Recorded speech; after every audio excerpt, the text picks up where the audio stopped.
أدعو الباحث الرابع الأخ محمد أسامة فليأتي إلى المنصة ويعرض مقالته أمام الحاضرين. بسم الله الرحمن الرحيم وبه نستعين ما بعد. فأعوذ بالله من الشيطان الرجيم. بسم الله الرحمن الرحيم. إن الدين عند الله الإسلام. صدق الله العظيم. رئيس حفل الكريم وأساتذتي الأجلاء وحضرات الحكم، إن موضوع مقالتي اليوم في هذه الحفلة السعيدة الإسلام نظام كامل متكامل للحياة.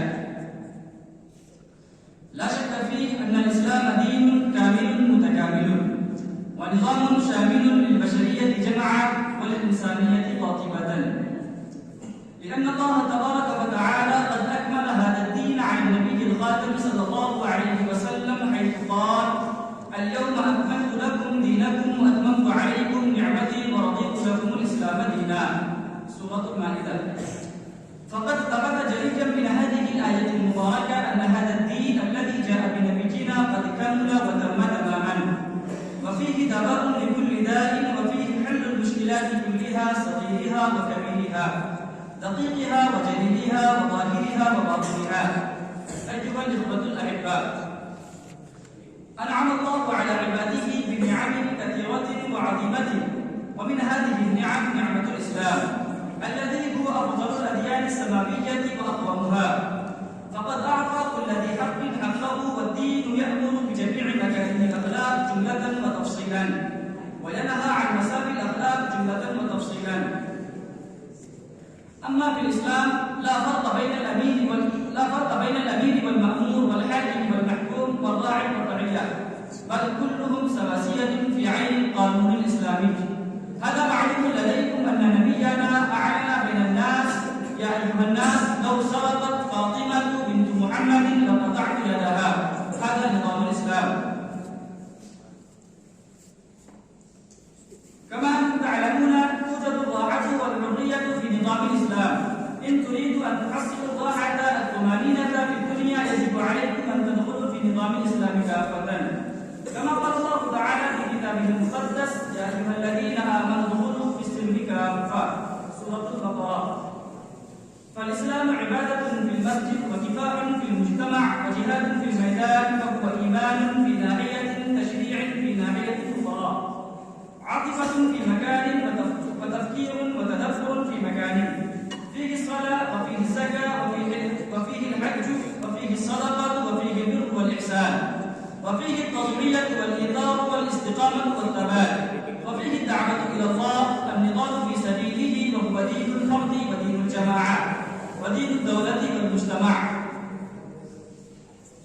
ويعيش فيه الفرد في استقرار وسلام وبثامن. المسلم من سلم المسلمون من لسانه ويده. رواه البخاري ومسلم كتاب الإيمان. وتعيش فيه الأسرة في غاية من الطمأنينة والاستقرار. كلكم راع وكلكم مسؤول عن رعيته. ويعيش فيه المجتمع عيشة أخوية متحابة صافية ذو غبار عليها، طاهرة لا دنس فيها، لا تترعرع فيه السيئات ولا تزدهر فيه المنكرات. من رأى منكم منكرا فليغير بيده، فإن لم يستطيع فبلسانه، فإن لم يستطيع فبقلبه. رواه مسلم في الإيمان. المساواة في الإسلام. أيها السادة الكرام، جاء الإسلام ليعلن المساواة الحقيقية الفطرية بين الناس، كما قال تعالى: يا أيها الناس إنا خلقناكم من ذكر وأنثى وجعلناكم شعوبا وقبائل لتعارفوا إن أكرمكم عند الله أتقاكم. سورة الحجرات. جاء الإسلام ليزيل فوارق الجنس واللون، ويحطم الفوارق الطبقية والفوارق الجنسية. جاء الإسلام ليقيم المساواة الفطرية عن طريق الأحكام، وعن طريق المعاملات، وعن طريق العبادات، وعن طريق الحقوق، حتى الصلاة التي يؤديها المسلم 5 مرات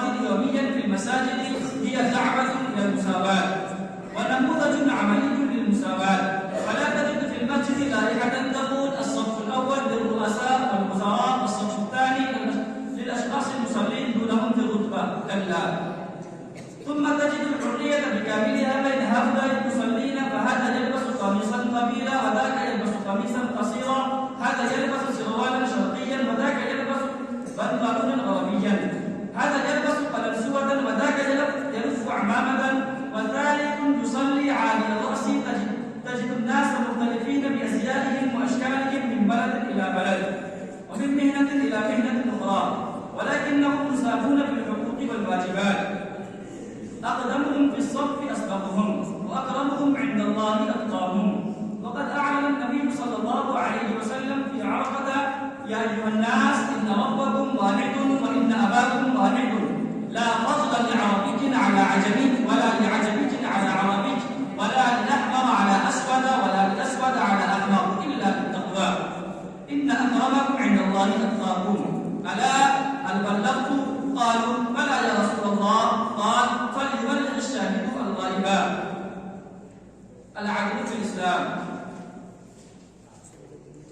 فإن من أعظم المبادئ التي نادى بها الإسلام وحث عليها ورغب فيها ونهى عن ضدها هو مبدأ العدل. قال تعالى: إن الله يأمر بالعدل والإحسان وإيتاء ذي القربى وينهى عن الفحشاء والمنكر والبغي يعظكم لعلكم تذكرون. سورة النحل. فهذه آية جامعة لجميع معاني العدل في العبادات والمعاملات والأحكام، فالعدل الذي أمر الله به يشمل العدل في حقه وفي حق عباده. وقد ذكر رب العزة سبحانه وتعالى أن غاية إرسال الرسل وإنزال الكتب هو إقامة العدل. لقد أرسلنا رسلنا بالبينات وأنزلنا معهم الكتاب والميزان ليقوم الناس بالقسط. سورة الحديد. فالإسلام أساسه العدل، وما أرسل الله عز وجل الرسل وأنزل الكتب إلا لإقامة العدل في جميع مناحي الحياة.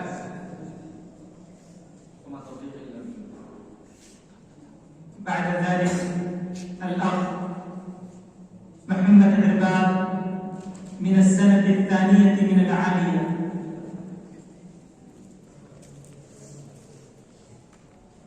الحمد لله حمدا كثيرا طيبا مباركا فيه. رئيس هذه الحفلة المباركة وأساتذة الأجلة وحضرات الحكم، إن موضوع مقالتي معكم في هذه الحفلة المسابقية السنوية الشيخ عبد الفتاح أبو هدام محدثا ومحققا. تحتوي مقالتي على عدة عناصر وهي كما يلي: الأول اسمه ومولده، الثاني نشأته العلمية، الثالث خدماته، الرابع وفاته. الأول اسمه ومولده.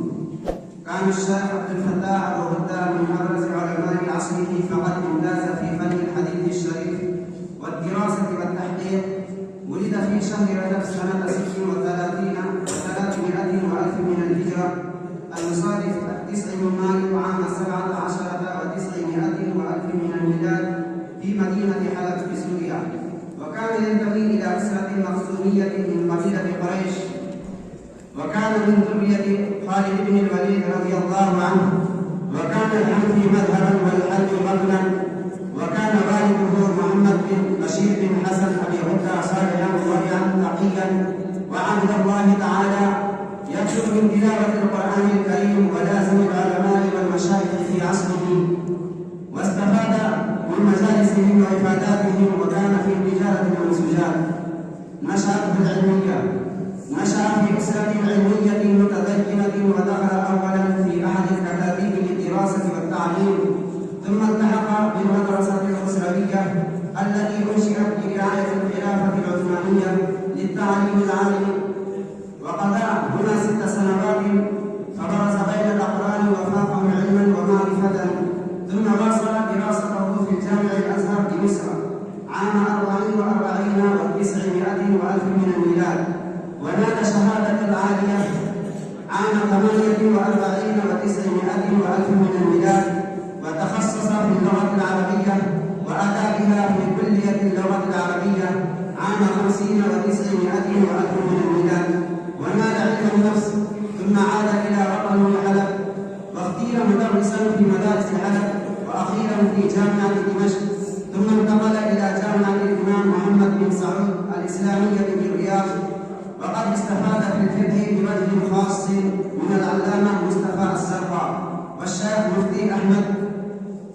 المفتي أحمد الحجي الكردي، وكان يمتاز بين أقرانه بمهارته الفائقة في الفقه الحنفي والفقه الشافعي، لأن كل المذهبين كانا قد انتشرا في حلب سوريا.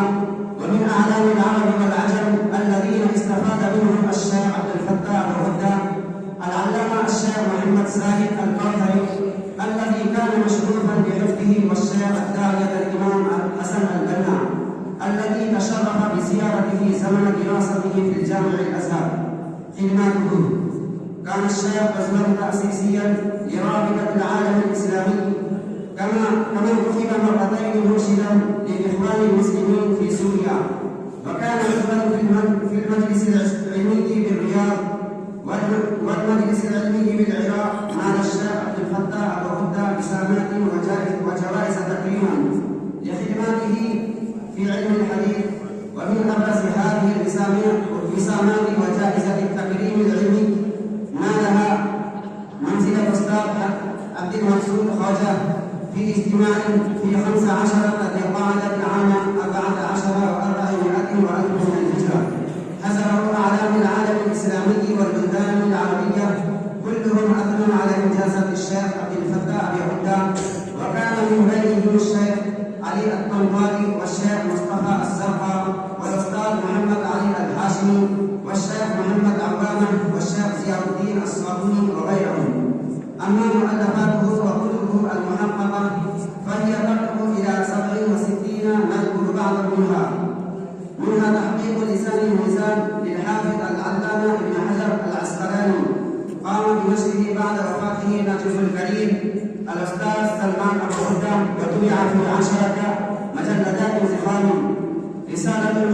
رسالة المسترشدين للإمام المحاسبي، وهو كتاب في التصوف الحقيقي، فقد حقق هذا الكتاب وأضاف إليه إضافات وزيادات وافية: الرفع والتكبير في جرح والتعديل، وهو مؤلف للإمام النووي، حققه كذلك وزينه بحواشي مفيدة. قواعد في العلم الحديث للشيخ ظفر أحمد الثانوي،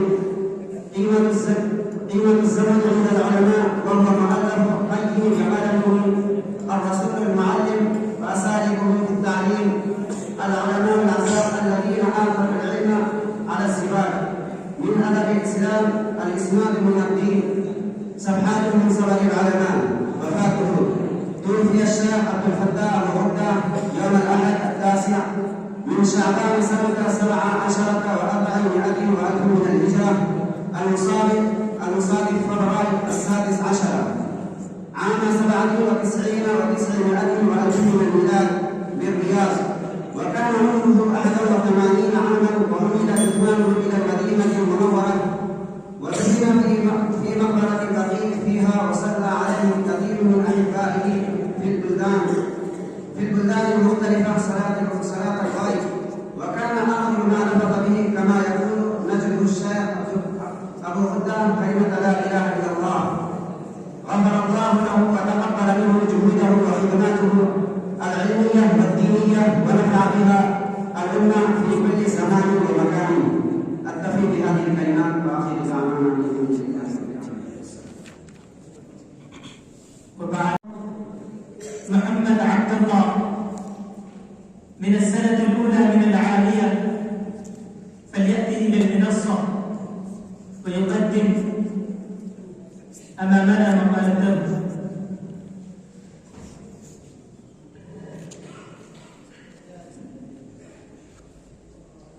حامدا ومصليا أما بعد، فقد قال الله تعالى في القرآن المجيد: أعوذ بالله من الشيطان الرجيم، بسم الله الرحمن الرحيم. يا أيها الذين آمنوا أطيعوا الله وأطيعوا الرسول وأولي الأمر منكم. صدق الله العظيم. رئيس الحفلة المبجل، حضرات الحكم الأكارم، إخواني في الله، إن موضوع مقالتي معكم في هذه الحفلة المسابقية السنوية ذات الجوائز السنة ومكانتها في التشريع الإسلامي، تحتوي مقالتي على عدة عناصر الأول معنى السنة وتعريفها. الثاني مرتبة السنة في الإسلام. الثالث حقيقة السنة من حيث الأمر. الرابع استقلال السنة بالتشريع. الأول معنى السنة وتعريفها. السنة في اللغة الطريقة محمودة كانت أو مذمومة، ومنه قوله صلى الله عليه وسلم: من سن سنة حسنة فله أجرها وأجر من عمل بها إلى يوم القيامة، ومن سن سنة سيئة فعليه وزرها ووزر من عمل بها إلى يوم القيامة. أخرجه مسلم عن جرير بن عبد الله البجلي رضي الله عنه. وهي في اصطلاح المحدثين ما روي عن النبي صلى الله عليه وسلم من قول أو فعل أو تقرير أو صفة خلقية أو خلقية أو سيرة، سواء كان قبل البعثة أو بعدها، وهي بهذا ترادف الحديث عند بعضهم. وفي اصطلاح الأصوليين ما نقل عن النبي صلى الله عليه وسلم من قول أو فعل أو تقرير. وفي اصطلاح الفقهاء ما ثبت عن النبي صلى الله عليه وسلم من غير افتراض ولا وجوب وتقابل الواجب وغيره من الأحكام الخمسة، وقد تطلق عندهم على ما يقابل البدعة، ومنه قولهم: طلاق السنة كذا وطلاق البدعة كذا. راجع إلى الكتاب والسنة ومكانتها في التشريع الإسلامي للشيخ الدكتور مصطفى السباعي، رقم الصفحة 49. الثاني مرتبة السنة في الإسلام.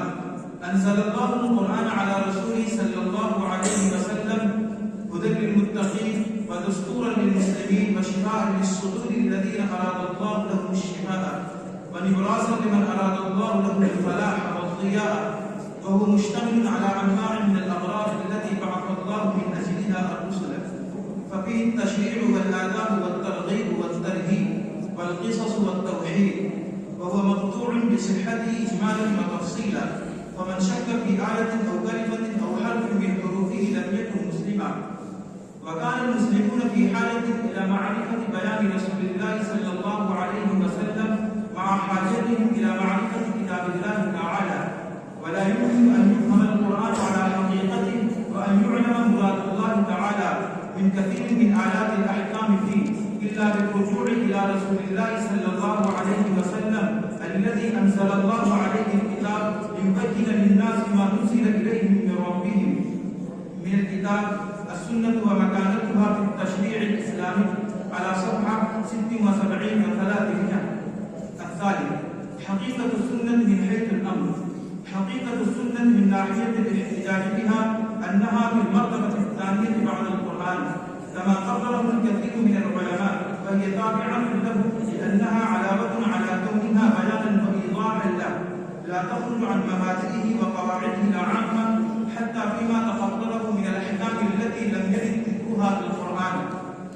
فمرجع السنة في الحقيقة إلى نصوص القرآن وقواعده العامة، وممكن أن تكون السنة مثبتة ومنشئة لا يدل عليه نص من القرآن، مثل تحريم لبس الحرير والذهب للرجال ونحو ذلك.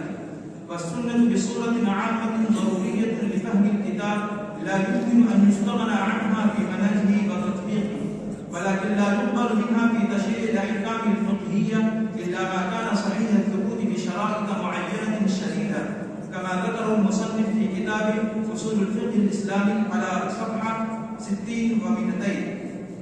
الرابع استقلال السنة بالتشريع.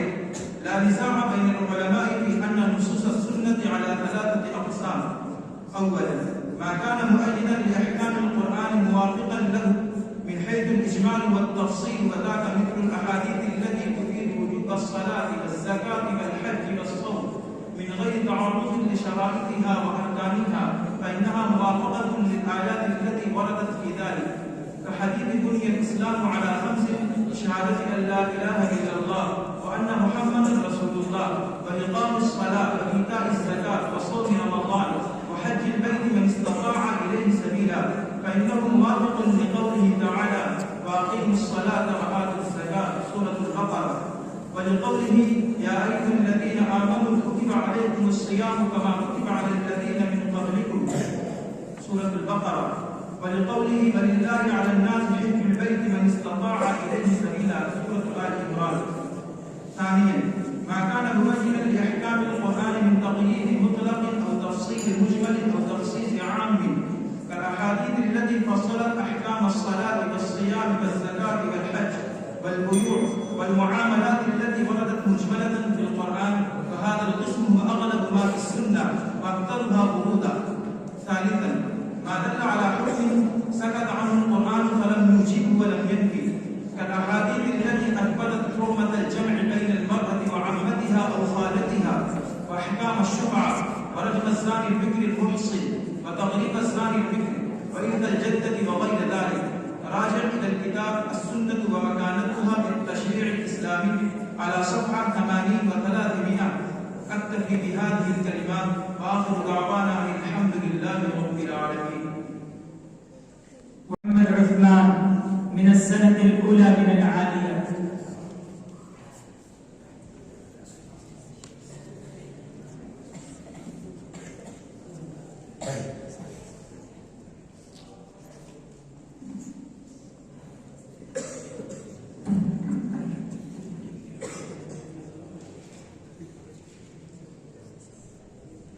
بسم الله الرحمن الرحيم. نحمده ونصلي على رسوله الكريم. أما بعد، حضرات الحكم وأساتذة الأدلة وسادتي وزملائي، إن موضوع مقالتي في هذه الحفلة للمسابقة الإسلام هو نظام كامل متكامل للحياة، وهي تشتمل على عدة عناصر. الأول التمهيد. الإسلام هو نظام شامل لجميع شؤون الحياة، موجه لسلوك الإنسان، منظم لعلاقة الإنسان بربه من خلال العقائد والعبادات، ومنسق لعلاقة الإنسان برقيب الإنسان من خلال الأخلاق والمعاملات الإسلامية، وشمول الإسلام لشؤون الحياة وسلوك الإنسان. هو شمول عام محيط بكل أمور الدين والدنيا، لا يقبل تخصيصا ولا استثناء، فالبشر جميعا في دائرة أحكامه سواء، كما قال صلى الله عليه وسلم: الناس سواسية كأسنان المشط، لا قول لعربي على أعجمي ولا لأبيض على أسود إلا بالتقوى. والعمل الصالح كلكم لآدم وآدم من تراب، إن أكرمكم عند الله أتقاكم. وهذا هو الفرق بين الإسلام بشمول تعاليمه وبين شرائع وقوانين البشر التي تعالج أمور الإنسان من زاوية خاصة بهذا التشريع ولا شأن لها بالأمور الأخرى. الثاني الأحكام والتشريعات الإسلامية. الشمول والإحاطة التي يختص بها الإسلام نظمتها التشريعات والأحكام التالية. الأول كل ما يتعلق بعلاقة الإنسان بخالقه كالإيمان بوجود الله ووحدانيته، والتصديق بكتبه ورسله واليوم الآخر، والتسليم بالقضاء والقدر والرضا بما قسم الله من أرزاقه، والتزام العبودية والطاعة من خلال ما يؤدي من عباداته كالصلاة والصوم والزكاة والحج، وغير ذلك من العبادات التطوعية التي توثق الصلة بين الخلق والخالق سبحانه وتعالى. الثاني الأحكام التي تتعلق بتنظيم علاقات الأفراد فيما بينهم، وهذه على أنواع منها. الثالث أحكام الأسرة من نكاح وطلاق وميراث ونفقة وغيرها، وتسمى في الاصطلاح الحديث بأحكام الأسرة وقوانين الأحوال الشخصية. الرابع أحكام تتعلق بالقضاء والدعوة وأطول الحكم والشهادة واليمين، وهو تدخل فيما يسمى قانون المرافعات. الخامس أحكام تتعلق بعلاقات الأفراد ومعاملاتهم كالبيع والرهن والإجارة والكفالة، وهي تسمى بالاصطلاح الحديث بأحكام المعاملات المالية بالقانون المدني. السادس أحكام تتعلق بالمعاملات الأجانب غير المسلمين عند دخولهم إلى قوانين الدولة الإسلامية، والحقوق التي يتمتعون بها والتكاليف التي يلتزمون بها. السابع الأحكام التي تتعلق بتنظيم علاقات الدولة الإسلامية بالدول الأخرى في السلم والحرب. الثامن أحكام تتعلق بنظام الحكم وقواعده وكيفية اختيار رئيس الدولة وشكل الحكومة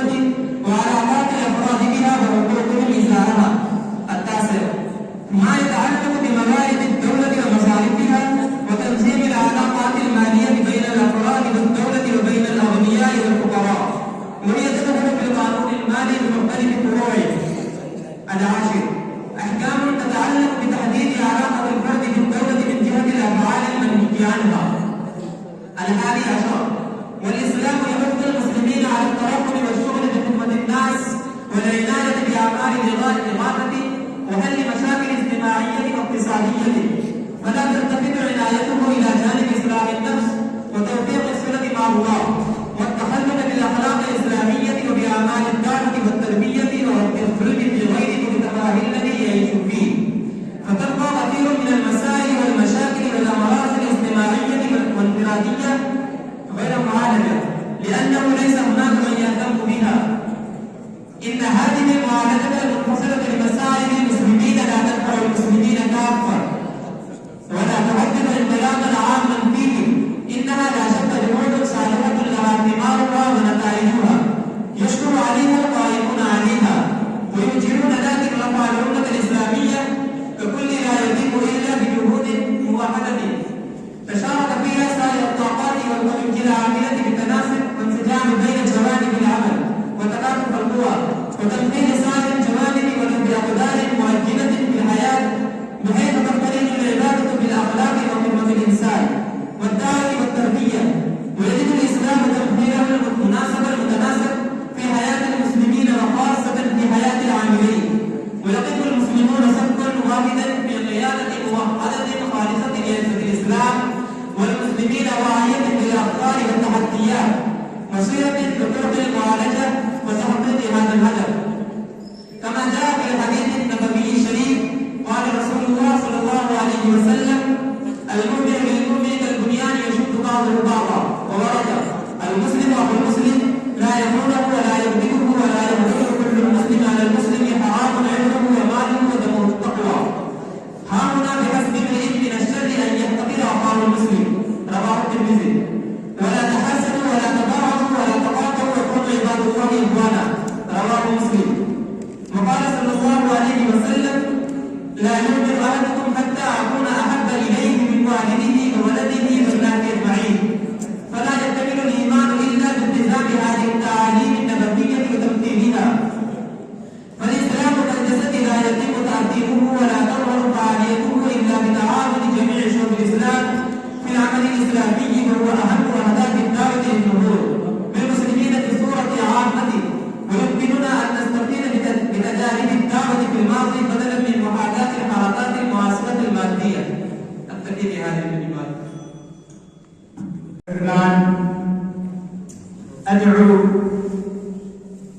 الباحث الثامن الأخ محمد مبشر أن يأتي المنصة ويعرض مقالته.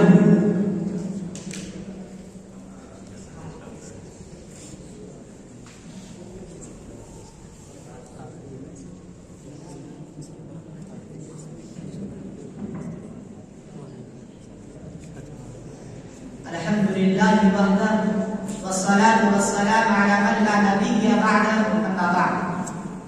رئيس الحفلة المؤقت وحضرات الهدف وأساتذة الأجلة وإخواني في الله، إن موضوع مقالتي معكم اليوم في هذه الحفلة السعيدة السنة ومكانتها في التشريع الإسلامي. أيها الحاضرون، السنة باللغة الطريقة محمودة كانت أو مذمومة، ومنه قوله صلى الله عليه وسلم: من سن سنة حسنة فله أجرها وأجر من عمل بها إلى يوم القيامة، ومن سن سنة سيئة فعليه مثلها ومثل من عمل بها إلى يوم القيامة. أخرجه مسلم عن جرير بن عبد الله البجلي رضي الله عنه. وهي في اصطلاح المحدثين ما أوصل للنبي صلى الله عليه وسلم من قول أو فعل أو تقرير أو صفة خلقية أو خلقية أو صلة، سواء كان قبل البعثة أو بعدها، وهي بهذا ترادف الحديث إلا بعده.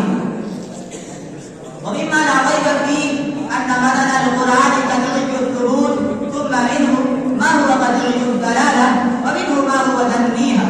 أما السنة فالمتواترة منها قطعية الثبوت، وغير المتواترة تنبي الثبوت في تفصيله. هذا ما يدل عليه النظر العقلي، وقد تأيد ذلك بجملة من الأخبار والآثار ذلك حديث معاذ رضي الله عنه أخرجه أبو داود والترمذي. كيف تقضي إذا عرض لك قضاء؟ قال بكتاب الله. قال فإن لم توجد قال بسنة رسول الله صلى الله عليه وسلم. قال فإن لم توجد قال أجتهد برأيي. في حديث لتتبعن سنن من قبلكم شبرا بشبر وذراعا بذراع أخرجه الشيخان عن أبي سعيد الخدري رضي الله عنه. مكانة السنة في تشريعنا حتى نتبين أنه لا دين لنا ولا عزة لنا ولا مكانة لنا في هذا الوجود إلا بالاعتراف بصحيح السنة النبوية ومدارستها وفهمها السليم الذي يجعل منها فعلا المصدر الثاني للتشريع. قال شيخ الإسلام رحمه الله: وهذه سنة إذا ثبتت فإن المسلمين كلهم متفقون على وجوب اتباعها، فهي الأصل الذي يجب تحكيمه في قضايانا والقضاء به في حل خلافاتنا والابتلاء به له الواجهة منابين المتربصين بنا، بل هو السبيل لفهم كتاب ربنا والترجمة عن مراد خالقنا. حتى اشتهرت عبارات علمائنا في بيان هذا المعنى. فقال يحيى بن أبي كثير رحمه الله: السنة. وقال الأوزاعي: الكتاب أحوج إلى السنة من السنة إلى الكتاب، أي تشرحه وتبين المراد منه. ولم يبعث الله رسوله إلا من أجل البيان، لأن القرآن وحي مدلوب والسنة وحي مرئي. قال تعالى: وما ينطق عن الهوى من سورة النمل. وما سبحانه وتعالى باعتبار نبيه فيها بينه لأمته عبر أقواله وأفعاله وتقريراته، كما أمر ربنا عز وجل بالرجوع إلى سنة نبيه وتأديبها بين ذلك التنازع والاختلاف. فقال تعالى: يا أيها الذين آمنوا أطيعوا الله وأطيعوا الرسول وأولي الأمر منكم، فإن تنازعتم في شيء فردوه إلى الله والرسول إن كنتم تؤمنون بالله واليوم الآخر، ذلك خير وأحسن تأويلا، من سورة النساء. وقال الإمام النووي رحمه الله: على السنن مدار أكثر الأحكام الفقهيات، فإن أكثر الآيات الفروعيات مجلات وبيانها في السنن المحكمات. وقد اتفق العلماء على أن القاضي والمفتي أن يكون عالما بالأحاديث المحكمات. عن أسماء بنت أبي بكر رضي الله عنهما قال النبي صلى الله عليه وسلم: إني على الحوض حتى أنظر من يرد علي منكم وسيؤخذ ناس دوني، فأقول يا ربي مني ومن أمتي، فيقال: هل شعرت ما عملوا بعدك؟ والله ما برحوا يرجعون على آقابهم، أخرجه مسلم. وأي نفوس عدم من إنكار سنته صلى الله عليه وسلم. هل تستقيم السنة بالتشريع؟ لا نزاع بين العلماء أن نصوص السنة على ثلاثة أقسام. أولا، ما كان مؤيدا لأحكام القرآن موافقا له من حيث الإجمال والتفصيل، وذلك مثل الأحاديث التي تفيد وجوب الصلاة والزكاة والحج والصوم من غير تعرض لشرائطها وأركانها، وإنها موافقة للآيات التي وردت بذلك كحديث: بني الإسلام على خمس: شهادة أن لا إله إلا الله وأن محمدا رسول الله، وإقام الصلاة وإيتاء الزكاة وصوم رمضان وحج البيت من استطاع إليه سبيلا. وإنه موافق لقوله تعالى: وأقيموا الصلاة وآتوا الزكاة، من سورة البقرة، ولقوله تعالى: يا أيها الذين آمنوا كتب عليكم الصيام كما كتب على الذين من قبلكم، من سورة البقرة، ولقوله تعالى: ولله على الناس حج البيت من استطاع إليه سبيلا، من سورة آل عمران. ومثل قوله صلى الله عليه وسلم: لا يحل مال امرئ مسلم إلا بدين من نفسه، فإنه موافق لقوله تعالى: يا أيها الذين آمنوا لا تأكلوا أموالكم بينكم بالباطل إلا أن تكون تجارة عن تراض منكم، من سورة سورة النساء. ثانيا ما كان مبينا لأحكام القرآن من تقييد مطلق أو تفصيل مجمل أو تخصيص عام كالأحاديث التي فصلت أحكام الصلاة والصيام والزكاة والحج والبيوع والمعاملات التي وردت مجملة في القرآن، وهذا القسم هو أغلبها في السنة وأكثرها ورودا. أكتفي بهذه الكلمات، والسلام عليكم ورحمة الله وبركاته. محمد السادس أن يأتي المنصة ويعرف بحثه أمام الحاضرين الكرام.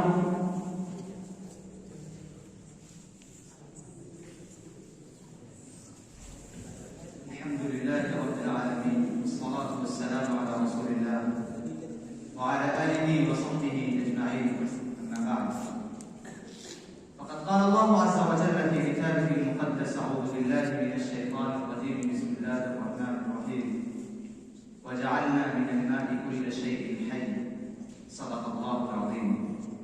رئيس الحفل الكريم، حضرات الحكم، وأساتذتي الأجلة، وإخوتي الأحبة، إن موضوع مقالتي معكم في هذه المناسبة السعيدة السارة صفات الماء الدالة على تنبعه في القرآن الكريم.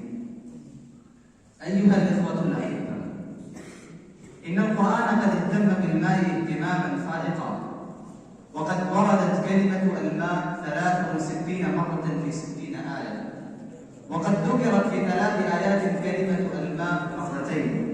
إضافة على ذلك وردت كلمات متعددة دالة على الماء في القرآن الكريم. وكذلك في القرآن بيان عن 14 صفة تدل على تنبع الماء. النوع الأول الماء الصديد.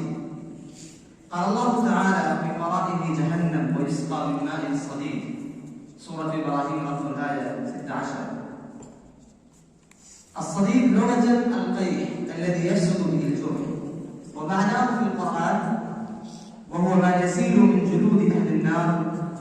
راجع للمزيد إلى كتاب التفسير للشيخ عبد الله بن عمر البيضاوي المجلد 3 على صفحة 95 و100.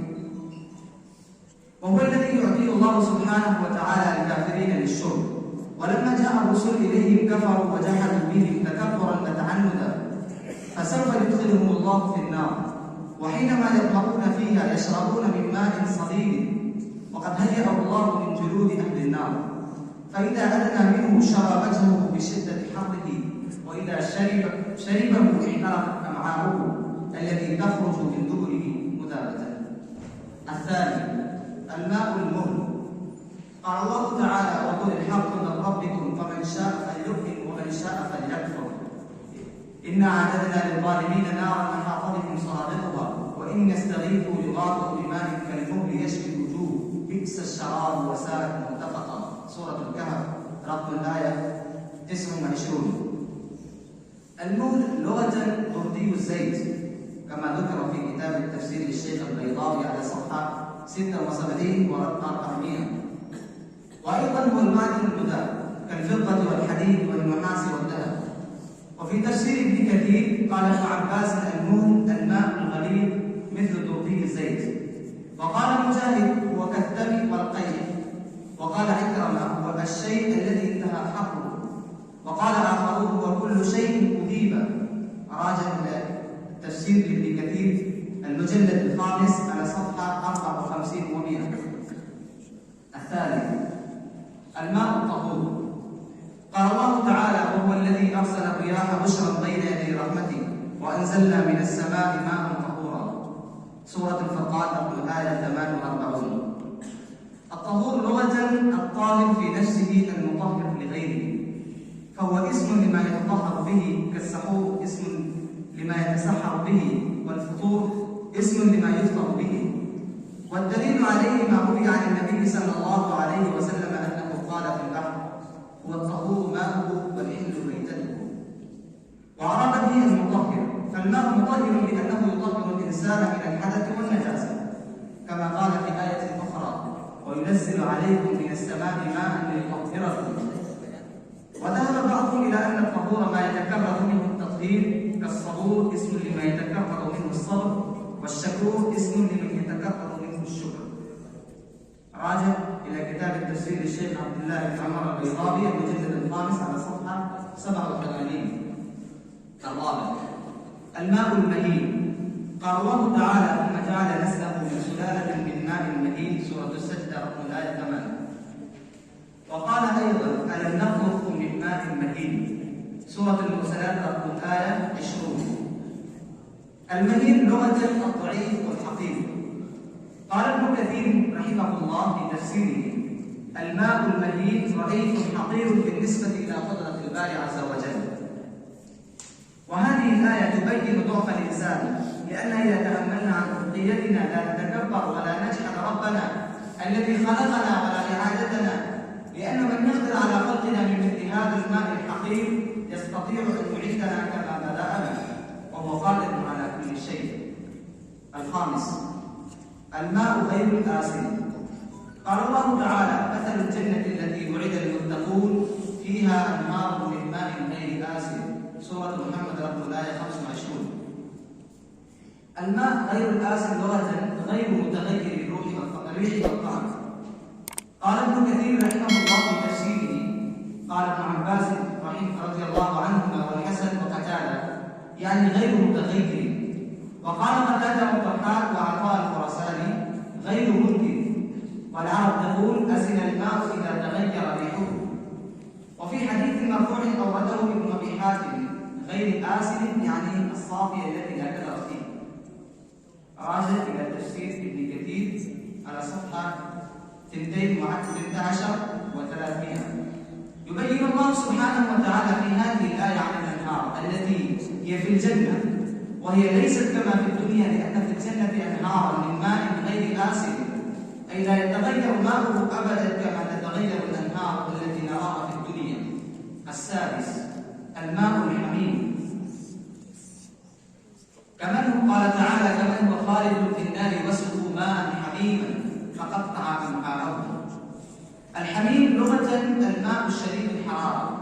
وقال الإمام القرطبي في تفسيره: سقوا ماء حميما أي حارا شديد الغليان. إذا أدنى منهم شوى وجوههم ووقعت فرضة نفوسهم، وإذا شربوا قطع أمعاءهم وأخرجها في قبورهم. وقال الإمام الرازي في التفسير الكبير: يصغر به ما في بطونهم والجلود. الحميم الماء الحار. قال ابن عباس رضي الله عنهما: لو سقطت منه قطرة. وأكتفي بهذا وآخر دعوانا أن الحمد لله رب العالمين. الحمد لله رب العالمين، والصلاة والسلام على سيد المرسلين وعلى آله وصحبه وأزواجه وذرياته ومن تبعهم بإحسان ودعا بدعوته إلى يوم الدين. ما بعد، سعادة الرئيس لهذا الحفل الموقر والأساتذة الكرام وإخوتي في الله،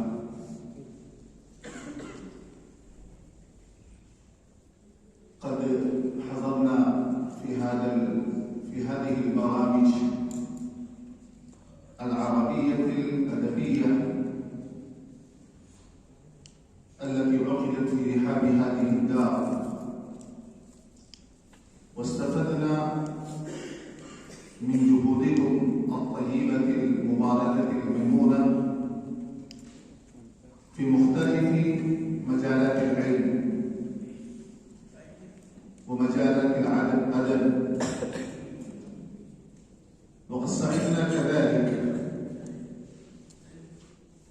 بما قدمتموه في هذه الحفلات من الخطب أو المقالات أو المساجلة الشعرية. فكل هذه الجهود بالنسبة إلى مستواكم جيدة مشكورة، تنبئ عن مستقبل زاهر لامع، وتدل كذلك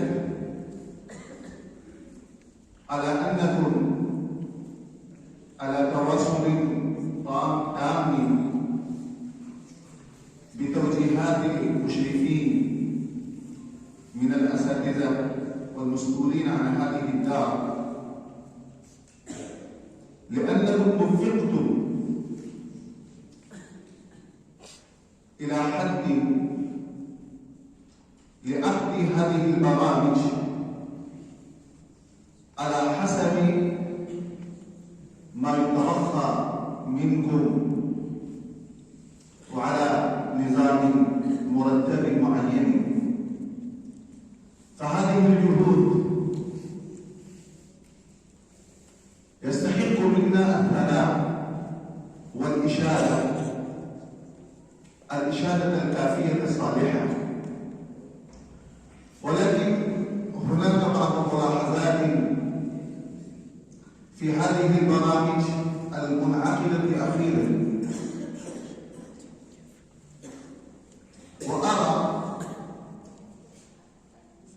أن هذه الملاحظة ستقوم بعلاجكم وببذل جهودكم على منوال معين منظم. مثلا شاركنا وحضرنا سمعنا المقالات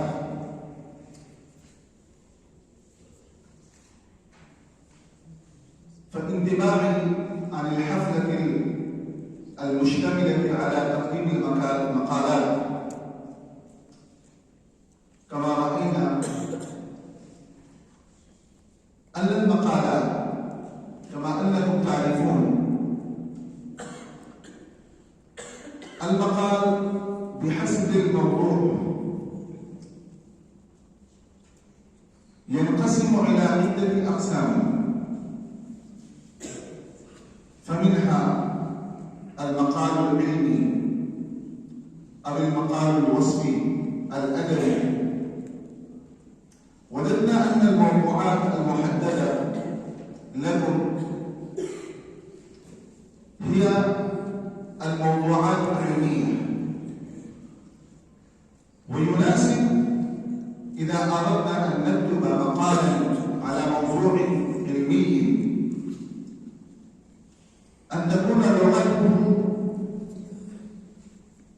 فصيحة واضحة معبرة عن المعاني،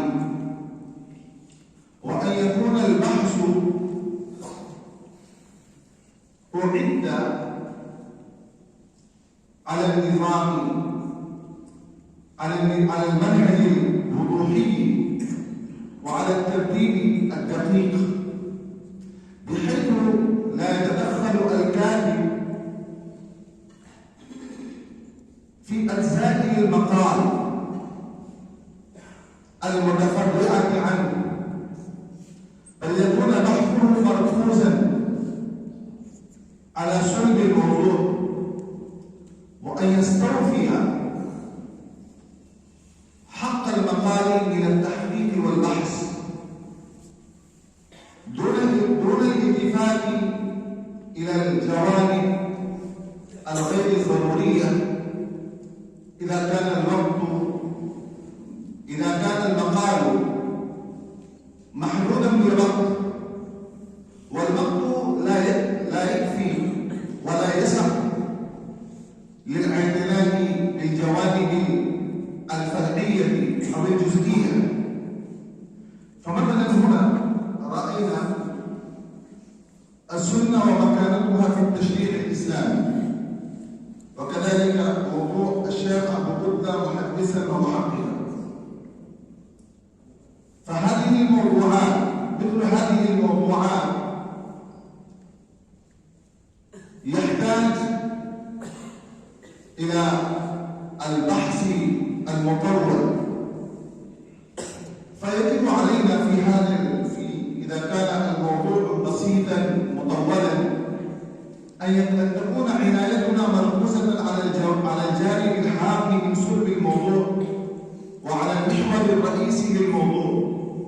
أي يجب علينا أن يكون في هذا الموضوع أن يكون أن نتحدث عن مكانة أبي غدة في فن الحديث النبوي الشريف وفي مجال التحقيق والبحث والدراسة، ونقدم الأدلة الكافية الصالحة لكي تتضح لنا ما كان للشيخ أبي غدة من مكانة مرموقة في هذين المجالين، أي في مجال الحديث وفي مجال التحقيق، وكذلك السنة ومكانتها في التشريع الإسلامي. فجاء بعض الإخوة وأخذ يسرد ما وجد في ذلك الكتاب من تعريف السنة وأنواع السنة وأعرض أو لم يكن له ذلك الوقت لكي يدخل في صلب الموضوع وهو السنة، مكانة السنة في التشريع الإسلامي. فيجب علينا أيها الإخوة أن نقوم بإعداد المقال وتركيز العناية على المحور الرئيسي للموضوع إذا كان الوقت لا يسع للموضوعات الجزئية، والتجنب كذلك عن هذه الجوانب التي تحترز أمامنا خلال البحث. والثاني، الملاحظة الثانية، الإحالة إلى مصادر البحث التي استفاد منها في إعداد البحث. رأينا كثيرا من الإخوة يذكر ثنايا البحث وثنايا تقديم المقالات إلى الإحالات الغير الضرورية في هذه الحفلة، مثلا في مثل هذه الحفلة. فمثلا وهو يذكر رقم الآية أو رقم السورة أو رقم الحديث، ولا يذكر الكتاب والمصدر الذي أخذ منه تلك العبارة، مصدر الكتاب الذي أخذ منها الفكرة أو العبارة كاملة، ولا يذكر بعد الفراغ من المقالة مصادر البحث. فيجب علينا كذلك أن نقوم وأن نهتم بذكر الإحالات وبذكر المصادر التي استفدنا منها في علاج البحث العلمي. وكذلك هنا وجدنا نقصا في تقديم المقالات في ضبط الكلمات وأداء الكلمات كذلك من ناحية الإعراب ومن ناحية مخارج الحروف. وكذلك وجدنا كثيرا من الأخطاء من ناحية الإعراب في المساجلة الشعرية كذلك. فمثلا جاء بعض الإخوة وأنشد بيتا عربيا جزعا على المهدي أذبح صبيا يا خير من وطئ الحسى لا تبعدي بضم العين، خطأ من ناحية الإعراب. فهنا لا تبعدي من باب سمع يسمع، من بعد يبعد، كما جاء في القرآن الكريم ألا بعدا لمدين كما بعد ثمود. جزعا على المهدي أصبح ثانيا يا خير من وطئ الحسى لا تبعدي أي لا تهلكي أطال الله بقاءك، أي ولا تبعدي خطأ من ناحية الإعراب ومن ناحية اللغة. وهناك أخطاء لغوية كثيرة يجب علينا التجنب ودقة الإعراب حين نتكلم باللغة العربية وكذلك في أداء الكلمات على صحة المخارج. فإذا قمنا بالاهتمام بهذا الجانب المهم فيجب مقامنا وكذلك علاجنا على اللغة العربية وتدربنا على اللغة العربية على المنهج السليم البعيد من الهجنة ومن الخطأ اللغوي، ونرجو من الله سبحانه وتعالى التوفيق والسداد، وأن يزيدنا علما ونفعا بعقد هذه المجالس العلمية والأدبية.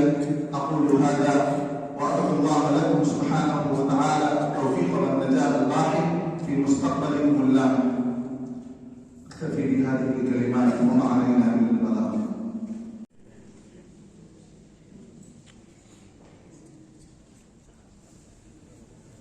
الحمد لله الذي هدانا لهذا وما كنا لنهتدي لولا أن هدانا الله، والصلاة والسلام على أشرف الأنبياء والمرسلين وعلى آله وأصحابه وأزواجه وجميع صحابته أجمعين، أما بعد.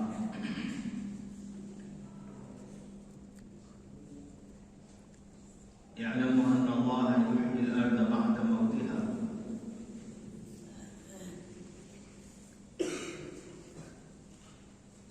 حضرات الأساتذة الموقرين ومسؤولي النادي العربي والإخوة الطلاب، حياكم الله وزادكم علما وفضلا وصلاحا. إن هذه الأمسية بعد الجلسة الصباحية أمسية شعرية حول المساجلة، وأمسية علمية حيث قدم بعض من إخوانكم المقالات العلمية حول موضوعات عديدة. قد علق الأستاذ الفاضل محمد خالد الماضي رضا الله تعليقات قيمة ووجهكم بآرائه السديدة العلمية الناصحة المخلصة. لعل هذه التوجيهات كافية لكم، وهذه التعليقات العلمية نيرة لدروبكم في المستقبل. فإن الأخ الفاضل قد خفف عني الوضع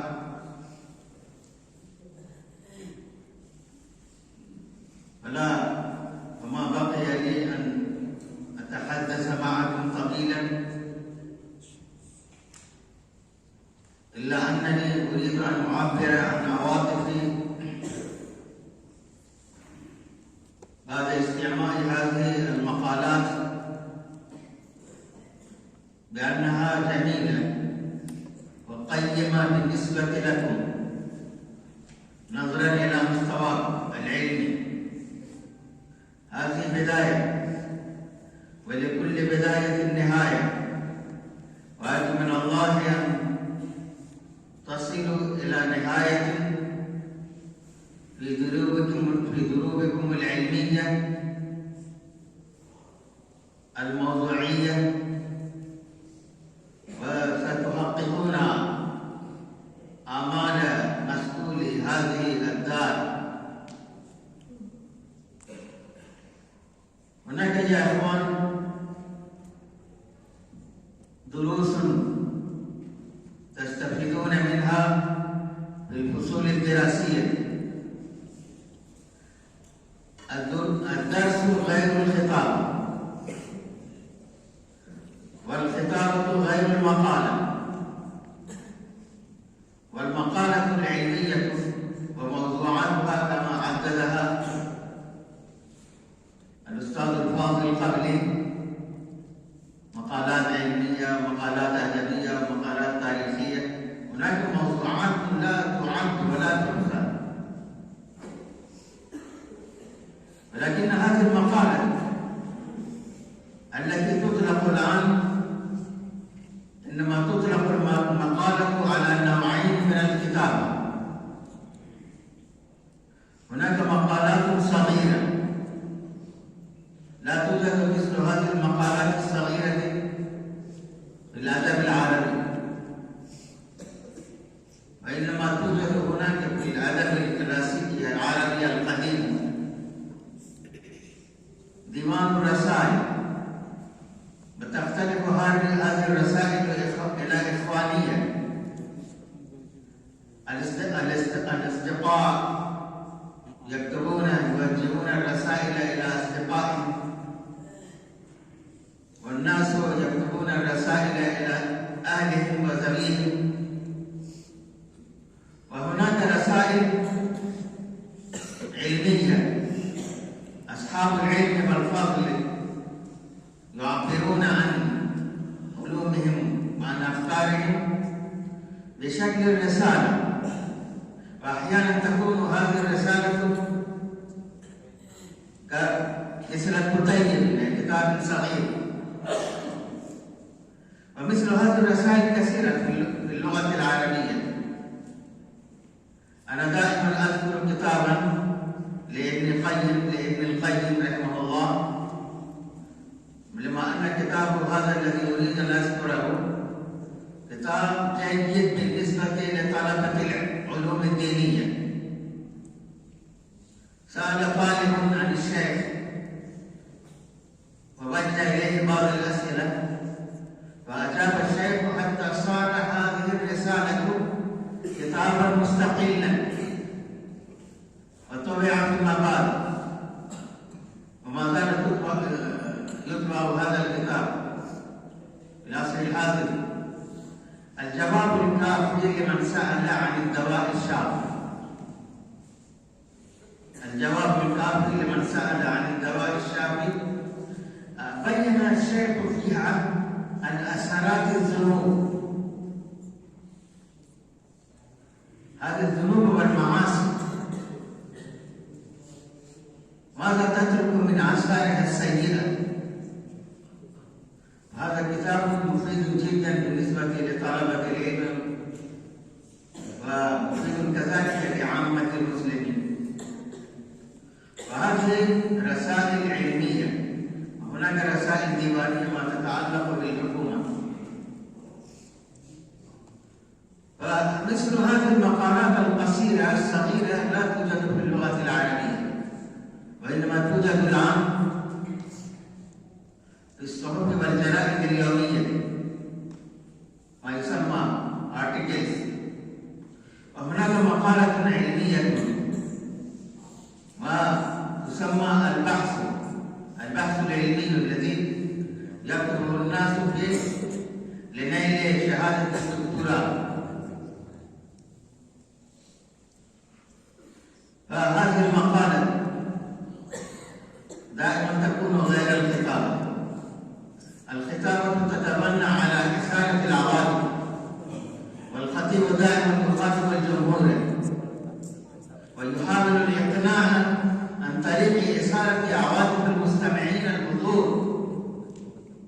أما المقالة العلمية أو البحوث العلمية فهي دائما تكون البحوث أو تكون المقالة دائما تكون جوابا للسؤال، سواء يكون السؤال موجودا أم لا، سواء يكون السؤال في ذهن الكاتب الباحث، ولكن دائما تكون المقالات والبحوث جوابا لأسئلة تثار أو لأسئلة توجد. مثلا الشيخ عبد الفتاح أبو ضدار محدثا ومحققا، فالمقالة تكون حول هذا الموضوع يكون جوابا، لأن هناك رجال أو هناك شخص يصير سؤالا: هل كان الشيخ أبو ضدار كان محدثا بالحقيقة أو كان محققا؟ فالكاتب إنما يكتب جوابا لهذا السؤال. ودائما تكون المقالات العلمية دائما يكون جوابا للشكوك والشبهات التي تثار أو للأسئلة التي توجه. هكذا. وهناك محاضرة وهناك خطاب وهناك خطاب، وقد ازدهرت الخطابة في العصر الحاضر كذلك ازدهارا منقطع النظير، خاصة بالدول الديمقراطية، لأن الخطابة لم تزدهر ولم تتقدم إلا في الدول الديمقراطية، حيث تجد الحرية الكاملة للتعبير بواسطة القلم أو بواسطة اللسان. أما الدول التي تتبنى على الملوكية فلا تزدهر الخطابة. هل سمعتم خطيبا مسمعا في السعودية؟ لا أبدا. ولكن هناك خطباء في مصر، هناك خطباء في فلسطين، هناك خطباء في الجزائر في قبل عدة عقود حينما كانت الجمهورية وكانت الديمقراطية. فلا بد يا إخوان مراعاة هذه الأنواع. علينا أن نعرف الدرس. في الدرس لا يكون المدرس خطيبا، والذي يلقي الخطبة أو يتخذ لنفسه أسلوب الخطابة فكأنه لا ينسب مع الكتاب المدروس ولا ينسب مع الطلبة. إنما المفروض على المدارس أن يقوم بالشرح مع التفصيل والوضوح النص الذي يريد أن يدرسه ويريد أن يشرحه. أما المحاضر فحينما يلقي محاضرته ودائما تكون عنده عناصر المحاضرة، وفي ضوء هذه العناصر المحددة هو يلقي كلماته مجازفة. ولا بد أن نعرف هذه الأنواع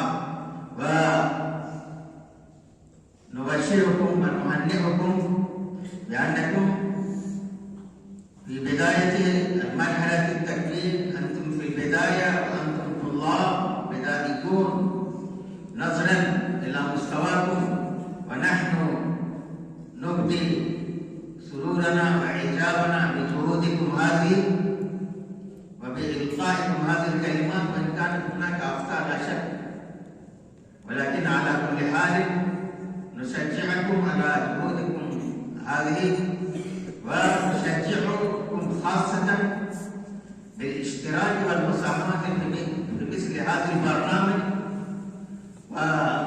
وأذكركم مقولة شخص دائما أنا أذكر الطلبة: من نجح في المدرسة فقد نجح في الحياة. فحاولوا يا إخوان أن تكونوا ناجحين موفقين تمام التوفيق في المدرسة، في تلك المدرسة وفي تلك الجامعة، في الجامعات التي ستلتحقون بما بعد ذلك. دائما اجعلوا نفوسكم موفقين في كل ميدان من هذه المجالات، وفي مثل هذه البرنامج ستكونوا موفقين ناجحين إن شاء الله في المستقبل في حياتكم العملية. وأشكركم مرة ثانية بعد أن وجهنا إليكم الشكر صباحا، وأوجهكم شكرا مرة ثانية. والله يحفظكم ويحفظ طفولتكم ويحفظ شبابكم ويزيدكم علما ويجعلكم ذخرا للإسلام والمسلمين. والسلام عليكم ورحمة الله وبركاته. نتيجة حملة الكتابة للطبقة العليا المنعقدة 13 فبراير، الفائز بالمركز الأول محمد السادس. تبارك الله رب لما أن اسمه السادس ولكنه جاء أولا. الفائز بالمركز الثاني محمد عبد الله. الفائز بالمركز الثالث محمد أسامة.